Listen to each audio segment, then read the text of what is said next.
FYBA economics paper number 3 આજે આપણે જે શરૂ કરવાનું ચેપ્ટર એ ચેપ્ટર નંબર 4 જે છે ભાડાનો સિદ્ધાંત. ઇન્ટ્રોડક્શનમાં જોઈએ તો કે જે વહેંચણીનો સિદ્ધાંત છે એ આપણે શું હોય છે તો કે જુદા જુદા સાધનો વચ્ચે રાષ્ટ્રીય આવકની વહેંચણી કઈ રીતે થઈ, એટલે કે જમીન મૂડી શ્રમ નિયોજકને પ્રાપ્ત જે વળતર થાય છે, જમીનને શું મળે છે? ભાડું મળે છે. શ્રમને શું મળે છે? વેતન મળે છે. મૂડીને વ્યાજ મળે છે. નિયોજકને નફો મળે છે. એ કઈ રીતે નક્કી થાય છે એ અંગે આપણે વહેંચણીના સામાન્ય સિદ્ધાંતોમાં ચર્ચા કરી, બરાબર. પણ હવે સાધનોને પોતાની કેટલીક વિશિષ્ટતાઓ હોય છે. એ હરેકની દ્રષ્ટિને જો ધ્યાનમાં રાખી તો જુદા જુદા અર્થશાસ્ત્રીએ સાધનના અર્થ અને વળતર અંગેના સિદ્ધાંતોની સ્વતંત્ર રીતે રજૂઆત કરી છે. બધા સાધનોને ચૂકવવામાં આવતા વળતર અંગે અલગ અલગ અભ્યાસ કરવામાં આવે છે, બરાબર. તો આપણે આ ચેપ્ટરમાં જે શીખવાનું છે, ભૂમિને જે ભાડું મળે છે એનું શીખવાનું છે. તો સૌથી પહેલા જોઈએ ભૂમિનો ભાડાનો અર્થ. તો સામાન્ય રીતે આપણે શું કહીએ છીએ કે ભાડાનો અર્થ એવું કરવામાં આવે છે, ભાડાનો અર્થ ઘટવામાં આવે છે તેના કરતા અર્થશાસ્ત્રી ભાડાનો જુદો જ અર્થ કહે છે. આપણે જે અર્થ કહીએ છીએ એના કરતા અર્થશાસ્ત્રની મતે ભાડાનો મતલબ જુદો છે. આપણે ભાડું એટલે કોકનું મકાન રાખ્યું હોય ને તમે જે વ્યાજ આપો, જે રકમ એને એના રહેવા બદલ આપો, તમે એમ ત્યાં રહેતા હોય એ બદલ આપો, એને તમે ભાડું કહો છો, બરાબર. હવે અર્થશાસ્ત્રીના મતે ભાડાના બે પ્રકાર છે. નંબર 1 કરારી ભાડું અને નંબર 2 આર્થિક ભાડું. તો કરારી ભાડું અને આર્થિક ભાડું જસ્ટ આપણે એમને સમજવાનું છે, બરાબર. બાકીની બહુ ડિટેલમાં લેવાની નથી. કરારી ભાડું એટલે એ જે જીવનમાં આપણે રૂટીન શબ્દ વાપરીએ છીએ એ કરારી ભાડું છે, કે જેની અંદર કેટલીક વસ્તુઓનો વપરાશ એકાદ વખત કે થોડા સમય માટે કરવાની જરૂર ઊભી થતી હોય, ત્યારે આવી ખરીદવી મોંઘી પડતી હોય ત્યારે લોકો ખરીદવાના બદલે શું કરે છે? ભાડે રાખવાનું પસંદ કરે છે અને જરૂરિયાત મુજબ ઉપયોગ કરીને વપરાશ માટે નક્કી થયેલી કિંમત સાથે તે વસ્તુના માલિકને પરત કરી દેવામાં આવે છે. એને શું કહેવામાં આવે છે? ભાડું. ઇટ મીન્સ કે વસ્તુઓ ભાડે આપનાર વર્ગ વસ્તુઓ ભાડે લઈ જનાર વર્ગ પાસેથી અગાઉ નક્કી કર્યા મુજબ વસ્તુના વપરાશ બદલ જે કિંમત વસૂલ કરે છે અને કરારી ભાડું કહે છે. આપણે કોઈક લગ્ન પ્રસંગ કે એવું કંઈક હોય તો વાસણ ને ગાદલા ને એવું ભાડે લઈ આવીએ, બરાબર. કોઈકનું મકાન ભાડે રાખીએ તો વાપરીને આપણે એને પાછું દઈ દઈએ ને, આપણે કોઈ રાખી લઈએ છીએ નહીં. ઘણી વખત એવું થાય કે આપણું ઘરનું લેવા માટે આપણને પોસાય એમ હોય નહીં, અથવા મોંઘું પડતું અથવા એકાદ વાર એનો વપરાશ જોતો હોય તો આપણે એ ઘરનું લેતા નથી અને શું કરીએ છીએ? ભાડે લઈએ. તો એને શું કહેવામાં આવે છે? કરારી ભાડું. સેકન્ડ વન જે છે એ છે આર્થિક ભાડું, જે વ્યવહારમાં ઓળખવામાં આવે છે આર્થિક ભાડું. કુદરતી સાધનની માલિકીને લીધે તેના માલિકને જે મળે છે, જે આવક મળે છે, એને શું કહેવામાં આવે છે? આર્થિક ભાડું. કુદરતી સાધનોને લીધે માલિકોને મળતું ભાડું એને કહેવાય છે આર્થિક ભાડું. તો કુદરતી એટલે કેમ? તો કે જમીન છે, જમીન તમે જાતે કરી શકો છો. જમીનની ફળદ્રુપતાના આધારે તમે એને વાડી ખેતર છે ને વાવવા માટે આપો છો, બરાબર. તો હવે એની ફળદ્રુપતા જો વધારે છે તો તમને ખબર છે એના પર્સન્ટેજ કેવા હોય? વધારે હોય. તો જમીનની ફળદ્રુપતાનો આધાર કુદરતી દેન છે, બરાબર. તો એવી રિલેટેડ જે ભાડાની વાત થતી હોય એ ભાડાને કહેવામાં આવે છે આર્થિક ભાડું. જે આર્થિક ભાડું જે છે એને સમજવા માટે પ્રશિષ્ટ અર્થશાસ્ત્રી અને આધુનિક અર્થશાસ્ત્રી એવી બે વિચારસરણા કરવામાં આવી છે. પ્રશિષ્ટ અર્થશાસ્ત્રી એટલે જૂના અર્થશાસ્ત્રી, એમાં બે ખ્યાલો પ્રચલિત હતા. એક તો તફાવતી ભાડું અને બીજું છે અછત ભાડું.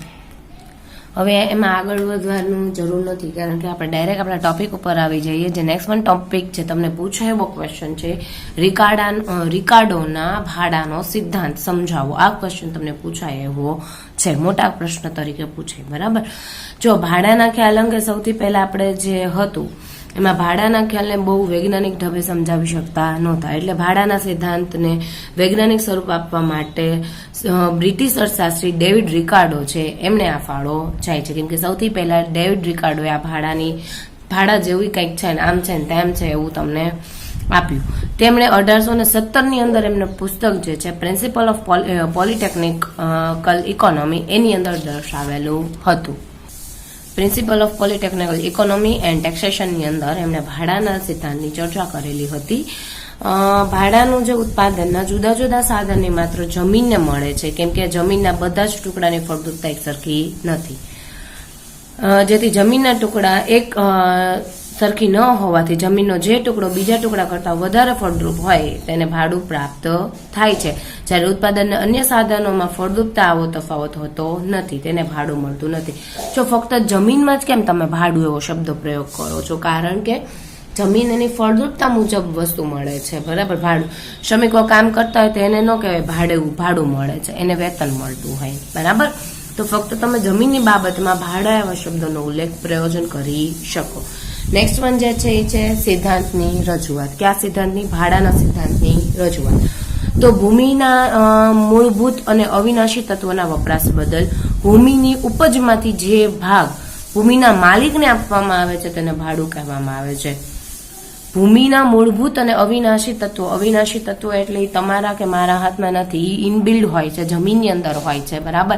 એટલે એની ફળદ્રુપતાના આધારે, એની વપરાશના આધારે ભૂમિમાંથી જે ઉપજ મળે છે, જે વાડીઓમાં ખેતરમાં જે ઉપજ મળે છે, એ ઉપજ જો ભાગ્યે આપવામાં આવતું હોય, ભાગ્યને આપવામાં આવતું હોય અને માલિકને આપવામાં આવતું હોય તો એ માલિક માટેનું એનું ભાડું કહેવાય, બરાબર. જે ઉપજ મળે છે એ ભાગ, ઉપજમાંથી જે ભાગ ભૂમિના માલિકને આપવામાં આવે એને શું કહેવામાં આવે છે? ભાડું. ઘણાને એવું હોય કે અડધું બેને લઈ લેવાનું, એવું હોય ને, એ કઈ રેશિયો કેવો હોય આઈ ડોન્ટ નો, એ હરેક રેશિયો અલગ અલગ હોય છે કે ભાગ્યાને અડધું જે ઉપજ થાય એમાં અડધી ભાગ્યો રાખે અને અડધો એનો માલિક રાખે, રાઈટ.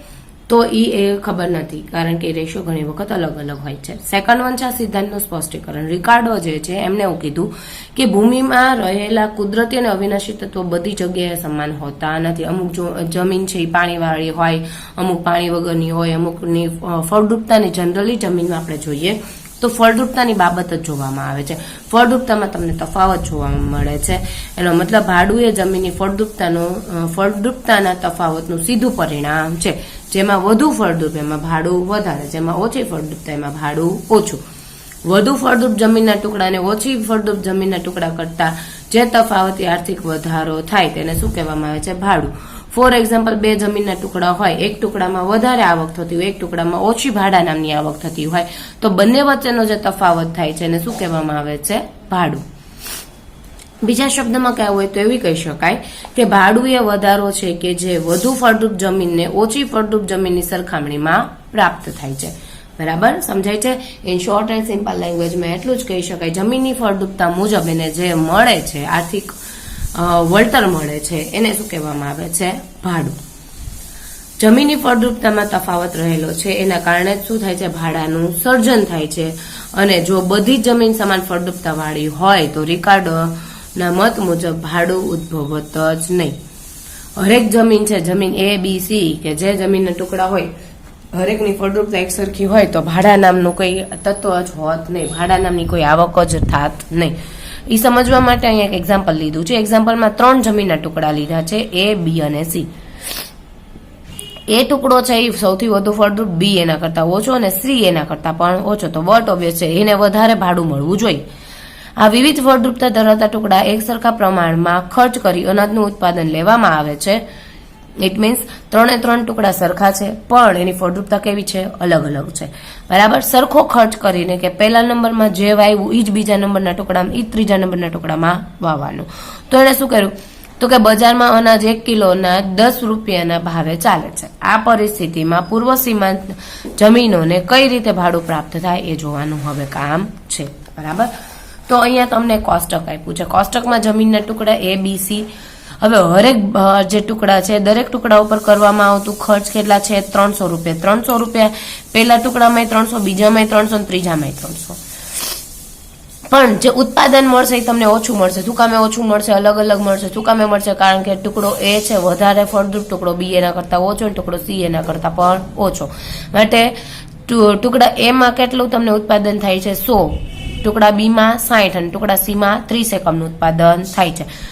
અનાજનો ભાવ આપણે કેટલો આગળ કીધો? 10 રૂપિયા કીધો. તો 100 ગુણ્યા 10 એટલે 1000, 600 અને 300, બરાબર. તો હવે જે ભાડું મળે છે, ભાડું એટલે પેલો જે આપણે શું કીધું તું, જે તફાવત આવે છે એ તફાવત, બરાબર.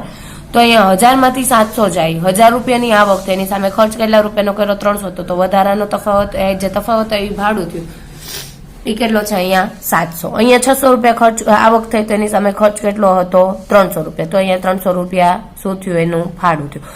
300 ની જ આવક અને 300 નો જ ખર્ચ, તો અહીંયા ભાડા નામનું કશું જ નથી, ભાડા નામનું કશું જ છે નહીં. હવે આ જે કોષ્ટક બનાવ્યું છે, કોષ્ટકની આકૃતિ સ્વરૂપે અહીંયા દર્શાવવામાં આવ્યું છે. A, B અને C એક્સ અક્ષ ઉપર 3 જમીનના ટુકડા, પછી કેટલી આવક, જે તમારી આવક છે 300, 600 અને 1000, બરાબર. જ્યારે A હોય ત્યારે કેટલા 1000 રૂપિયા, એટલે અહીંથી A અને અહીંથી 1000, એટલે બિંદુ અને રાખીએ. B હોય ત્યારે 600 અને C હોય ત્યારે 300. ડન. અહીં સુધીનું આ બધું. તો જે A છે એમાં જમીનનું ભાડું કેટલું મળે છે? 700 રૂપિયા. B માટે કેટલું મળે છે? 300 રૂપિયા. અને C માટે કશું જ મળતું નથી, 0. ડન. તો રિકાર્ડોનો ભાડાનો સિદ્ધાંત છે કે જેમ ફળદ્રુપતા વધારે એમ ભાડું વધારે. ડન. હવે આકૃતિ જે છે એની સમજૂતીમાં તમને એવું કીધું છે કે A અને B ના જમીનના ટુકડાઓ પૂર્વ સીમાંત છે, જ્યારે C છે એ ટુકડો કેવો છે? સીમાંત છે. A પ્રકારની જમીનના માલિકને C પ્રકારની જમીનના માલિકની આવકના અનુસંધાને 700 રૂપિયા જેટલી વધુ આવક મળે છે.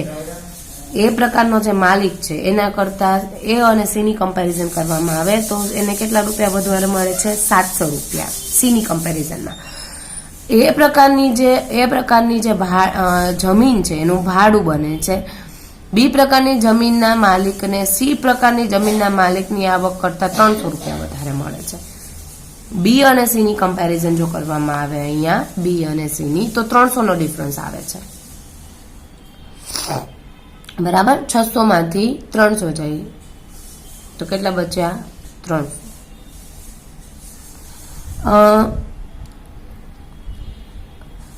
B પ્રકારની જમીનનું ભાડું બને છે, જે 300 રૂપિયા છે એ શું બન્યું? B પ્રકારની જમીનનું ભાડું બન્યું. જ્યારે C પ્રકારની સીમાંત જમીન હોવાથી, એટલે કે તેના કરતાં વધુ હલકી જમીનનું ખેડાણ ન થતું હોવાથી બિલકુલ ભાડું પ્રાપ્ત થયું નથી. બીજા શબ્દોમાં કહીએ તો જેટલો અહીંયા ખર્ચ કર્યો હતો એટલી જ સામે આવક થઈ છે, તો અહીંયા ભાડા નામની આવક કેવી થઈ? 0. આજે મેં તમને કોષ્ટકમાં અહીંયા જ કહી દીધું હતું. અહીંયા ભાડા નામની આવક 700 રૂપિયા થઈ. 1000 રૂપિયા આવકમાંથી ખર્ચ 300 બાદ કર્યો, 600 માંથી 300 બાદ કર્યો, 300 માઇનસ 300 એટલે 0. ડન.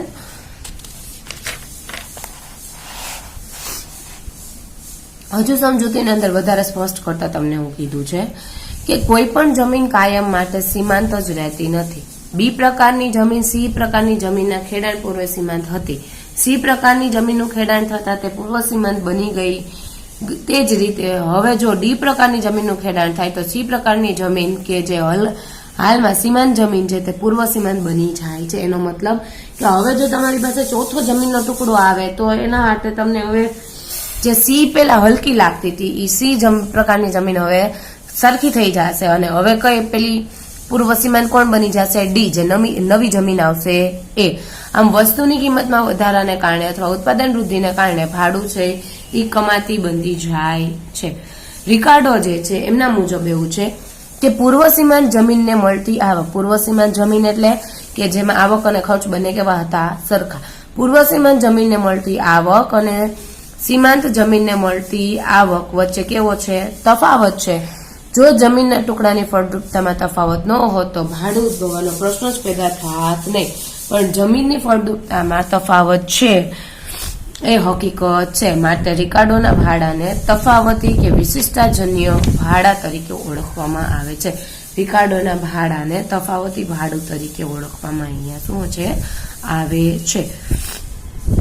રિકાર્ડોએ ભાડાનો સિદ્ધાંત આપ્યો તો કોઈ ને ટીકાકારો એની સમીક્ષા કરવા વાળા તો હોય જ.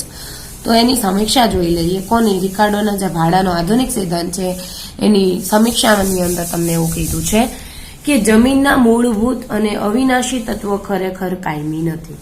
જો જમીન છે, તમે લોકો વાડી વિસ્તાર વાળા છો તો તમને ખબર જ હશે, મને ખબર છે એટલે તમને ખબર જ હોય મારી વાડી નથી તોય, કે ભાઈ તમે એક જ પાક હર વર્ષે જોયો ને, એક કન્ટિન્યુઅસ એક જ પાક દર વર્ષે લ્યો તો એની અંદરની જે ફળદ્રુપતા છે એ ઘટી જાય છે. માટે 2 વર્ષે કે દર વર્ષે પાક અલગ અલગ લેવામાં આવે છે, અલગ અલગ પાકની લણણી થાય છે, વાવવામાં આવે છે, બરાબર. હરેક વખતે એની ફળદ્રુપતા સરખી જ રહે એવું નથી. તમે એક વખત વાવો, બીજી વખત વાવો, ત્રીજી વખત વાવો, પણ એક ટાઈમ એવો આવશે કે એની ફળદ્રુપતા છે એ ઘટી જશે. ફળદ્રુપતા ઘટી જશે અને ભાડું કોના ઉપર આધારિત છે? એના અવિનાશી ગુણો પર આધારિત છે. તો તમારે ફળદ્રુપતા જાળવી રાખવા માટે શું કરવું પડશે? એનું ખેડાણ વ્યવસ્થિત કરવું પડશે, રાસાયણિક ખાતરનો ઉપયોગ કરવો પડશે, સારું બિયારણ વાપરવું પડશે, બરાબર? આવું બધું કરવું પડે જો એની ફળદ્રુપતા જાળવવી હોય તો. સમજાય છે? બરાબર. એનો મતલબ કે જે ફળદ્રુપતા છે, બરાબર, એ મૂળભૂત અને અવિનાશી ગુણ છે, એ બરાબર છે, પણ તે ખરા અર્થમાં ભૂમિની શાશ્વત ગુણ નથી. ઇટ મીન્સ એ નાશવંત ગુણ છે. કેટલાક અંશે શું થાય છે? નાશવત ગુણ છે, કે તેથી ફળદ્રુપતા પણ નાશવત બાબત બની જાય છે. અને જો એમ ન થાત તો તમે કોઈ રસાયણને એનો ઉપયોગ કરવાની તમારે જરૂર જ ના પડત.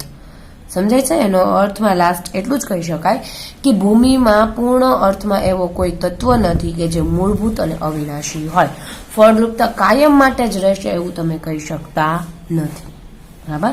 સેકન્ડ, જમીન ખેડાણનો ક્રમ ઐતિહાસિક દ્રષ્ટિએ સાચો નથી. રિકાર્ડો જે છે એમના મત મુજબ સૌથી વધારે ફળદ્રુપતા હોય ત્યાં સૌ પ્રથમ જમીન ખેડવામાં આવે છે અને ત્યારબાદ તેનાથી ઓછી ફળદ્રુપ હોય પછી એનું ખેડાણ થાય છે એવું કીધું છે. એનો મતલબ કે શું? From the most fertile to the least, from the most fertile to the least ફર્ટાઇલ્સના ચોક્કસ ક્રમનો નિર્દેશ કરે છે. પણ હેનરી જે છે એ પાછું કંઈક દોઢ ડાપડ કરી. એણે શું કીધું? તો કે રિકાર્ડોએ જે જમીન ખેડાણ અંગેનો જે રજૂ કરેલો ક્રમ છે ઐતિહાસિક દ્રષ્ટિકોણથી તપાસતા ખોટો પુરવાર કીધો. રિકાર્ડોએ શું કીધું? વધારે ફળદ્રુપ એને પહેલા ખેડો, ઓછી ફળદ્રુપ એને પછી ખેડો. પણ હેનરીએ એવું કીધું કે ભાઈ ઐતિહાસિક દ્રષ્ટિએ ખોટું છે. કઈ? તો કે અમેરિકા અને ઓસ્ટ્રેલિયાના ઇતિહાસમાંથી એવા દ્રષ્ટાંતો જોવા મળ્યા છે કે જે ઓછી ફળદ્રુપ જમીન છે ને એને પહેલા ખેડો અને વધુ ફળદ્રુપ જમીન છે ને ખેડાણ પછી કરો. એનું કારણ શું છે? કારણ કે ખરેખર જમીનની ફળદ્રુપતાના આધારે નહીં પણ જમીનની અનુકૂળતાના આધારે જમીનનો ખેડાણનો ક્રમ નક્કી થાય છે.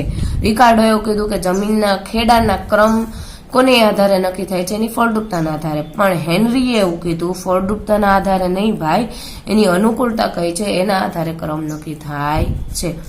રિકાર્ડોના બીજા ટીકાકાર જે છે રિકાર્ડોના સમર્થક એવો તર્ક રજૂ કરે છે કે કૃષિક્રમ તેના સિદ્ધાંતોનું આવશ્યક અંગ નથી.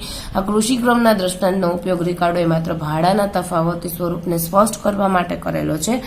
તેથી રિકાર્ડોએ આ કૃષિક્રમની માન્યતાનો સ્વીકાર કરવામાં આવે તો પણ તેનો સિદ્ધાંત ખોટો પુરવાર થતો નથી. એનો મતલબ કે ભાઈ કૃષિક્રમ એટલે ભાઈ પેલા ખેતર ખેડો પછી ઓલું ખેડો, પેલા આ જમીન ખેડો પછી ઓલી જમીન ખેડો, એ જસ્ટ રિકાર્ડોએ સમજાવવા માટે, તમને સમજાવવા માટે એણે એવું કીધું છે.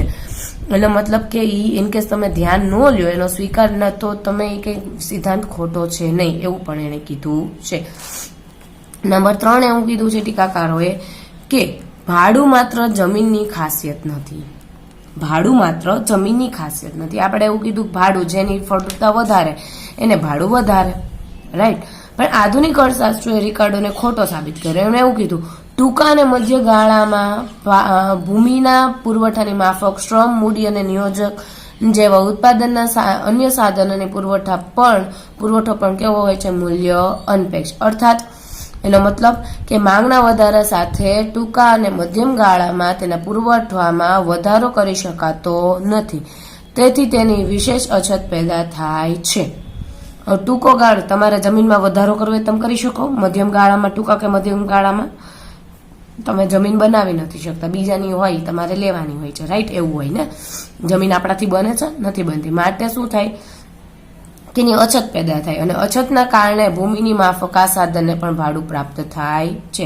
શ્રીમતી જોન રોબિન્સન છે એ એવું કહે છે કે શ્રમ, નિયોજન અને મૂડીના 3 વિસ્તૃત વર્ગોમાં વર્ગીકૃત ઉત્પાદનના સાધનના કેટલાય વિશેષ એકમો પણ ભાડું પ્રાપ્ત કરી શકે છે.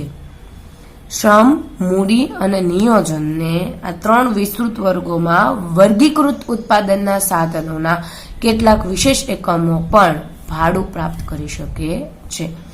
પ્રોફેસર માર્શલ જે છે એ આ સિદ્ધાંતની પાછી ટીકા કરી. એણે શું કીધું કે પ્રોફેસર માર્શલે પણ રિકાર્ડોના સિદ્ધાંતની આ જે નબળાઈ છે એની ટીકા કરતા એમ કીધું કે ભાડું એ માત્ર જમીનની ખાસિયત નથી પણ ઉત્પાદનના અન્ય સાધનોને પણ મળી શકે છે, માટે આ સિદ્ધાંત કેવો છે? ટીકાપાત્ર બન્યો છે.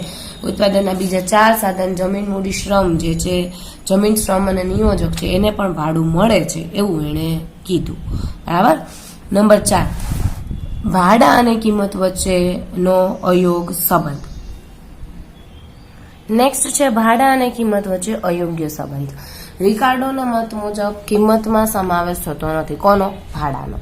એટલે કે ભાડું કિંમતને નક્કી કરવામાં કશો જ ભાગ ભજવતું નથી, પણ કિંમત દ્વારા ભાડાનું પ્રમાણ નક્કી થાય છે. કિંમત ભાડું નક્કી કરવા માટે કિંમતનો સમાવેશ ન થતો, પણ કિંમત દ્વારા ભાડું નક્કી થાય છે.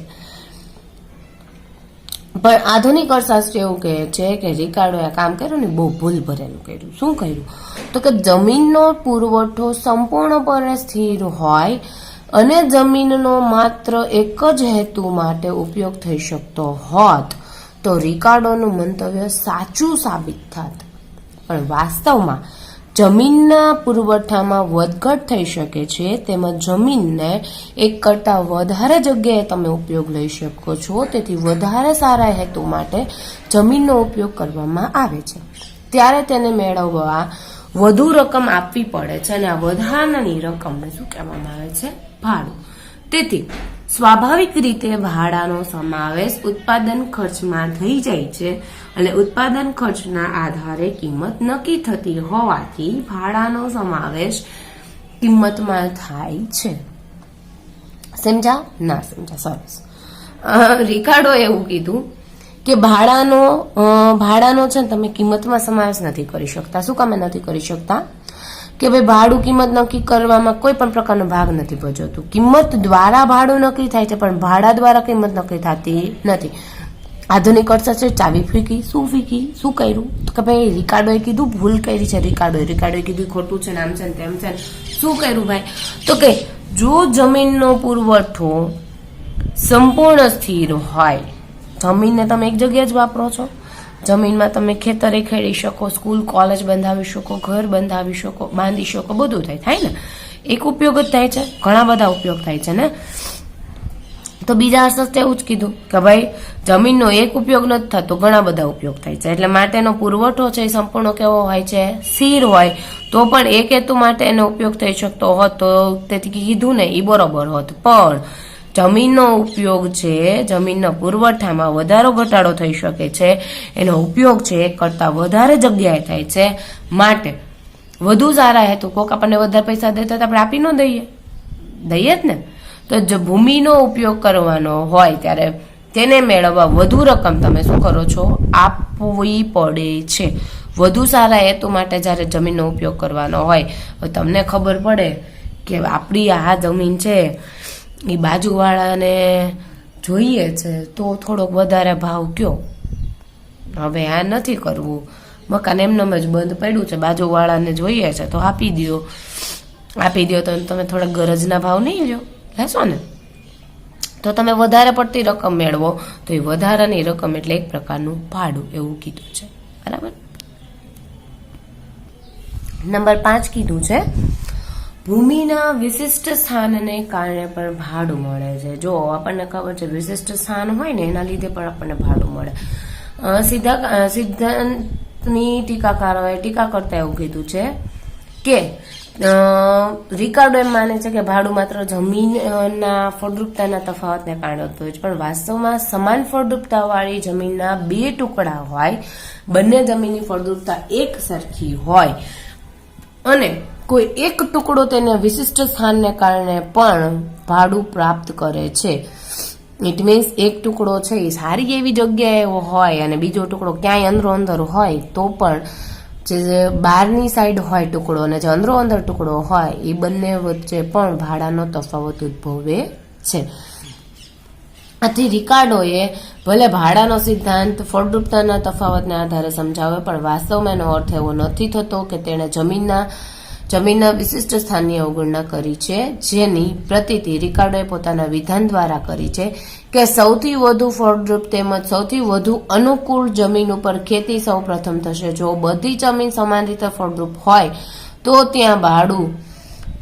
ભાડું ત્યાં સુધી ઉત્પન્ન નહીં થાય કે જ્યાં સુધી કોઈ વિશિષ્ટ જમીનને તેના સ્થાનને નો લાભ પ્રાપ્ત ન થતો હોય. બધા બોલતા હતા ને એટલે રિકાર્ડોએ પોતાનું સેન્ટેન્સ આપી દીધું, બધાની બોલતી કરી દીધી બંધ. બરાબર. તો રિકાર્ડોએ સ્વીકાર્યું છે કે ભાડું ફળદ્રુપતાનો તફાવત તેમજ ભૂમિનું વિશિષ્ટ સ્થાન છે એના કારણોસર પણ ઉદ્ભવે છે. નંબર 6, સીમાંત જમીનનો ખ્યાલ અવ્યવહારુ છે. સીમાંત જમીનનો ખ્યાલ અવ્યવહારુ છે એટલે સીમાંત જમીન જે છે એની જો વાત કરવામાં આવે તો આ સિદ્ધાંત એવું સમજાવે છે કે એના મત મુજબ એવું છે કે સીમાંત જમીનમાં કેટલું ખર્ચ કરવામાં આવે છે તેટલી જ આવક પ્રાપ્ત થાય છે. જેટલું ખર્ચ કરો એટલી જ આવક પ્રાપ્ત થાય છે. પેલા આપણે C નંબરની જમીન જોઈ હતી ને એ. પણ આલોચકોના મત મુજબ સીમાંત જમીનનો આ ખ્યાલ કેવો છે? અવ્યવહારુ છે. શું કામ? કારણ કે આવી જમીન અસ્તિત્વ અસંભવિત છે. એ જમીનનું અસ્તિત્વ અસંભવિત છે. કેમ કે જેટલું ખર્ચ કરવામાં આવે તેટલી જ આવક થતી હોય તો જમીન ખેડવાનો કોઈ અર્થ થઈ શકે. આથી ખર્ચ કરતા વધુ આવક પ્રાપ્ત થઈ શકે તેમ હોય તેવા સારા વૈકલ્પિક ઉપયોગમાં જમીન ચાલી જશે અને ભાડું પ્રાપ્ત કરશે. એને શું કીધું કે પેલી જે આવક અને ખર્ચ સરખા હતા અને સીમાંત જમીન કેવા આપણે ત્યારે વાત કરી. તો સીમાંત જમીન જો કોઈને હવે એટલો તો મગજ ચલાય કે ભાઈ આવક જેટલો ખર્ચ કરો છો એટલે સામે આવક થતી હોય તો એને ખેડવાના બદલે બીજા ક્યાંક રસ્તે ઉપયોગ કરશે, બીજા ક્યાંક જમીનનો ઉપયોગ કરશે અને પોતે ભાડું પ્રાપ્ત કરશે. માટે સીમાંત જમીનનો ખ્યાલ બુદ્ધિગમ્ય અને વ્યવહારુ નથી. નંબર 7, રિકાર્ડો ભાડું ઉદ્ભવવાના મૂળ કારણને સમજાવી શકતો નથી. શું કામ ભાડું ઉદ્ભવે છે એવું તો એ જાણી જ ના શીખો. આજે જ્યારે વિશ્વમાં સતત વસ્તી વધારાના દબાણને કારણે જમીન ખૂબ અછત વર્તાય છે ત્યારે ઓછી ફળદ્રુપ જમીનને પણ ખેડાણ તળે લાવવામાં આવી છે. જે જમીન એટલી બધી ફળદ્રુપ નથી એને પણ ખેતર કરવામાં લાવ્યા છે અને વિશિષ્ટ સાધનોનો ઉપયોગ કરીને તેમાંથી પણ ભાડું મેળવવામાં આવે છે. આમ રિકાર્ડોના જે ભાડા વિનાનો જમીનનો ખ્યાલ ખોટો સાબિત થાય છે અને એમ કહી શકાય કે એક જમીનના ટુકડા કરતા બીજું જમીનનો ટુકડો શા માટે વધુ કે ઓછું ભાડું કમાય છે તે આ સિદ્ધાંત સમજાવે છે. બરાબર. અને જે સિદ્ધાંત ભાડું ઉદ્ભવવાનું મૂળ કારણને સમજાવી શકતો ન હોય તે સિદ્ધાંત કઈ રીતે વૈજ્ઞાનિક કહી શકાય? હવે જે મૂળ કારણ જ ન સમજાવી શકતો, શું કામ ભાઈ ભાડું ઉદ્ભવે છે એમાં એ નિષ્ફળ જ ગયો છે, તો તમે એને કઈ રીતે ભાઈ કહી શકો? રેડી. નંબર 8, રિકાર્ડોનો સિદ્ધાંત કાલ્પનિક અને અવાસ્તવિક છે. રિકાર્ડોનો સિદ્ધાંત કાલ્પનિક અને અવાસ્તવિક છે. તો કે ભાઈ અન્ય પ્રાચીન સિદ્ધાંતોની માફક આ સિદ્ધાંત પણ પૂર્ણ હરીફાઈ અને લાંબા ગાળાની અવાસ્તવિક ધારણાઓ પર રહેલો છે. બંને અવાસ્તવિક ધારણા રિકાર્ડોના ભાડાના સિદ્ધાંતની વ્યવહારિક ઉપયોગિતાને મહદ અંશે કેવું બનાવે છે? નિર્થક બનાવે છે. અને આજે વિશ્વમાં પૂર્ણ હરીફાઈ નહીં પણ કઈ હરીફાઈ આપણને જોવા મળે છે? અપૂર્ણ હરીફાઈ. તેમજ ભાડા લાંબા ગાળાના સંદર્ભમાં નહીં પણ ટૂંકા ગાળાના સંદર્ભમાં નક્કી થાય. તમે એકવાર 5 વર્ષ 10 વર્ષ સુધીનું ભાડું નક્કી કર્યો છો? નહીં. અત્યારે કેવો ટ્રેન્ડ ચાલે છે? 11 મહિનાનો કોન્ટ્રાક્ટ ટ્રેન્ડ ચાલે છે. 11 મહિના સુધી આમ કે વર્ષ દિવસ સુધી આમ ટૂંકા ગાળા માટેનો ટ્રેન્ડ ચાલે છે. બરાબર. માટે આ સિદ્ધાંતનો પાયો જ ખોટો છે, જે કાલ્પનિક અને અવાસ્તવિક સાબિત થાય છે. તો નેક્સ્ટ આપણો ટોપિક છે સિદ્ધાંતની ઉપયોગિતા. સિદ્ધાંતની ઘણી બધી ટીકા છે, છતાં એનો ઉપયોગ તો થાય જ છે. કાંઈ નકામો તો કઈ જ વસ્તુ નકામી નથી, એટલું ધ્યાન રાખવાનું. ગમે ત્યાં મહદ અંશે થોડે ઘણે વચ્ચે ઓછા અંશે ક્યાંક ને ક્યાંક કામનો છે. ખરેખર તો આટલી ટીકા પછી પણ આ સિદ્ધાંત આર્થિક સાહિત્યમાં એક મહત્વપૂર્ણ સ્થાન ધરાવે છે. જેમ કે આપણે પહેલાનો સિદ્ધાંતમાં આવું જ હતું ને, જે રિકાર્ડો છે. આ મુદ્દામાં કેટલીક મુદ્દાઓનું સ્પષ્ટીકરણ અહીંયા લેવામાં આવ્યું છે. નંબર 1, રિકાર્ડોના સિદ્ધાંતમાં એવું સ્પષ્ટ જણાવવામાં આવ્યું હતું કે વસ્તીનો સતત વધારો આપણને સમય જતા હલકી જમીન ખેડવા માટે લાચાર બનાવી દે છે. તેમનું આ કથન આજે પણ એટલું જ સાચું છે કે જેટલું તેમના સમયમાં હતું. રિકાર્ડોએ ત્યારે જ એવું કીધું હતું, ભાઈ આ વધતી જતી વસ્તી છે એના લીધે એવું બની શકે છે હલકી જમીન છે જે ફળદ્રુપ ઓછી છે એ તમારે ખેડવી પડશે. તો એવું થાય જ છે, એવું ત્યારે હતું ને ત્યારે છે. સેકન્ડ વન, આ સિદ્ધાંત ન્યાયી અવસ્થા સ્થાપિત કરવામાં સારું એવું યોગદાન આપે છે, કેમ કે રિકાર્ડોએ પોતાના સિદ્ધાંત દ્વારા પ્રતિપાદિત કર્યું છે કે ભાડું એ જમીનદારોની મહેનતનું પરિણામ નથી, પણ માત્ર ભૂમિની માલિકીના કારણે મહેનત કર્યા વગર મળતી બિનકમાયેલી આવક છે. ભાડું એ તમે મહેનત કરો છો ને તમને મળે છે એવું નથી, પણ જમીનની માલિક તમારી પાસે છે, માલિકી તમારી પાસે છે, માટે તમને મળતી તમારી પેલી મહેનત વગરની જે આવક છે એવી બિનકમાયેલી આવક છે. મિલ જેવા વિદ્વાને આજે આના આધારે ગણિતિયા અને જમીનદારો વચ્ચેના સંબંધો ખુલ્લા કરી પરોપજીવી જમીનદાર વર્ગના નાશની હિમાયત કરી છે. તેમણે કરવેરા દ્વારા ભાડાને ખતમ કરવાનું કે તેનું સામાજિકરણ કરવાનું દ્રઢતા સાથે સમર્થન કર્યું છે. તે જ રીતે ઉગ્રતાવાદી વિચારક જે છે હેનરી જોર્જ, એમણે ભાડાને સામાજિક અનિષ્ટોને આધાર ગણાવીને ભાડાની પૂર્ણ જપ્તી કરી